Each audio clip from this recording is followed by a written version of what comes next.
안녕하세요. 슈아이 히스토리입니다. 오늘도 즐거운 하루 보내세요. 안녕하세요. 이번 영상에서는 이란과 이스라엘 전쟁 상황에 대하여 알아보도록 하겠습니다. 이스라엘과 이란은 중동 지역에서 최대의 양국입니다. 이스라엘은 이란이 군사적으로 가장 위협적인 나라이고 헤즈볼라, 하마스, 후티 반군 등을 물밑에서 지원하고 있는 악의 축으로 최근에는 핵무기를 개발하고 있기 때문에 이스라엘은 이를 계속 주시하고 있다가 최근 이란의 군사시설과 핵 프로그램 개발 시설을 공습하며 전쟁이 다시 시작되었습니다. 최근 이란과 이스라엘의 상황을 간략하게 정리해보면 2024년 4월에 이스라엘이 시리아 주재 이란 영사관을 공습해 이란 혁명수비대 고위 장교들이 사망하였습니다. 이에 이란은 이스라엘 본토를 향해 미사일과 드론 200여 기로 이스라엘 본토를 공격하였고, 이스라엘은 다시 이란의 군사시설을 보복으로 폭격하면서 위험 수위가 고조되게 됩니다. 이때 이란이 다시 보복을 멈춤으로써 일단 전쟁은 멈춘 것처럼 보였습니다. 이란은 트럼프 정권이 들어서고 다시 미국과 핵협상을 벌이고 있는 상황에서 6월 15일 6차 핵협상이 있을 예정이었습니다. 이스라엘은 핵협상을 주시하다가 인내심의 한계를 드러내며 6월 13일 소위 아퍼레이션 라이징 라이언이라는 작전명으로 200대 이상의 전투기를 동원해 이란 핵시설, 나탄즈 등의 핵시설과 모사드가 이란 내 몰래 제작한 드론을 이용한 공격으로 이란군 수뇌부와 핵과학자를 제거하며 양국은 무력 충돌에 다시 돌입하게 되었습니다. 이란은 계속해서 이스라엘을 향해 탄도미사일, 극초음속 미사일, 드론을 혼합해 공격하였고, 이스라엘이 자랑하던 미사일 방어 체계인 아이언돔도 많은 미사일 물량에 대해 한계를 드러내며 이스라엘이 텔아비브 등 여러 도시에 피해를 입게 됩니다. 이란은 이스라엘이 공격을 중단하면 자신들도 중단할 것이라고 하였지만 이스라엘은 이참에 뿌리를 뽑겠다는 심정으로 이란의 플루토늄 제조 시설을 포함하여 계속 공습을 이어가고 있고, 이스라엘도 집속탄을 장착한 미사일을 발사하는 등 양상은 더욱 심각하게 변하고 있었습니다.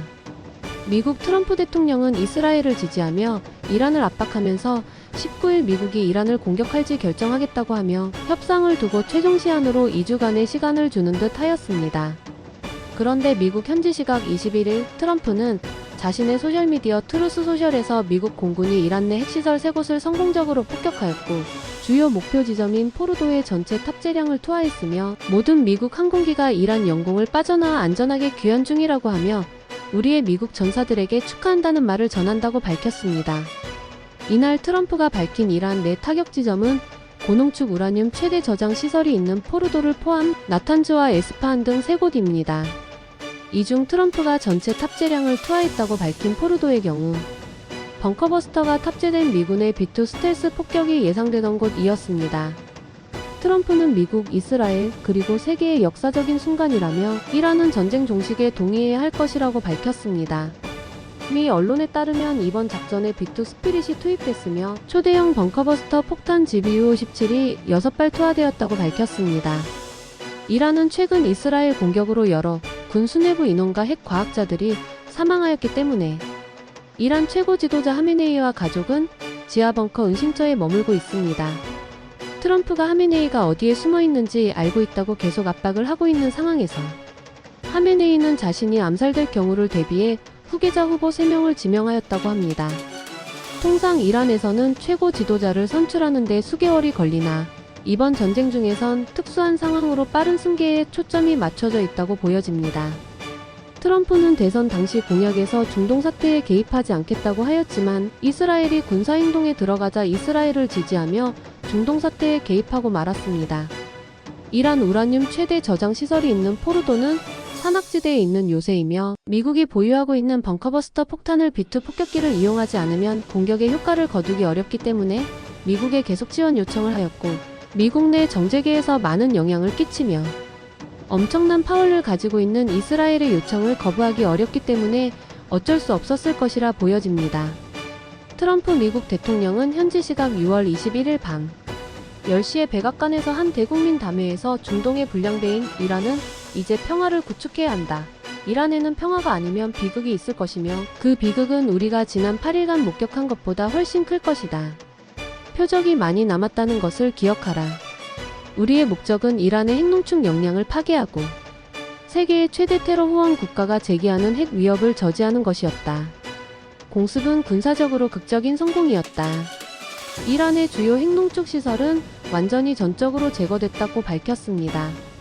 이란은 미사일을 3,000기 정도 보유하고 있는 것으로 알려져 있는데 이미 1,000기 이상 소진한 상태에서 남은 미사일 재고가 점점 줄어드는 상황에서 버티기 어려워지고 있습니다. 이란과 이스라엘은 거리상으로 멀리 떨어져 있고 미사일 외에는 공격 수단이 여의치 않습니다. 이스라엘 역시 이란의 미사일을 요격하기 위해 많은 미사일을 사용하고 있는데 하루 4천억 원 이상 지출이 필요하며 10일 정도 방어할 수 있는 미사일밖에 남지 않은 상황입니다. 이스라엘이야 미국 등 서방 우방국이 대신 요격을 해주고 이란을 대신 공격해주면 되지만 이란은 이미 하마스, 헤즈볼라, 시리아, 후티 반군 등이 엄청난 피해를 입었기 때문에 현재 고립된 상황입니다. 미국이 이란에 항복하지 않으면 계속 공격하겠다고 위협을 하는 상황에서 이란은 지원군이 중국과 러시아밖에 없는데 러시아는 현재 우크라이나와의 전쟁으로 남을 신경 쓸 처지가 못 되는 상황에서 중국이 이란에 무기를 공급하고 있다는 보도도 있습니다. 최근 중국 화물기 3대가 이란에 갔다는 보도가 있었고 아마도 무기나 무기 원료를 제공하지 않았나 하는 관측이 많습니다. 중국이 이란에 무기를 지원해줘도 이란이 과연 천조국 미국을 방어할 수 있을지는 의문입니다. 이번 사건을 계기로 우리나라를 포함한 많은 나라들이 핵무기에 대한 중요성을 다시 인식하게 되고 북한은 핵무기를 보유한 사실이 얼마나 다행으로 여길지 예상됩니다. 최근 정세를 보면 자기 나라의 이익을 위해 다른 나라를 침범하는 사례가 늘고 있습니다. 러시아 우크라이나 전쟁, 인도 파키스탄, 이스라엘과 하마스, 헤즈볼라, 후티, 이란 등 분쟁 지역은 늘어나고 있습니다. 중국 양안 관계도 불안한데 현재 경제 문제 등 어려운 상황에 처한 시진핑 주석이 정치적으로도 상당히 안 좋은 상황에 놓여 있다고 합니다.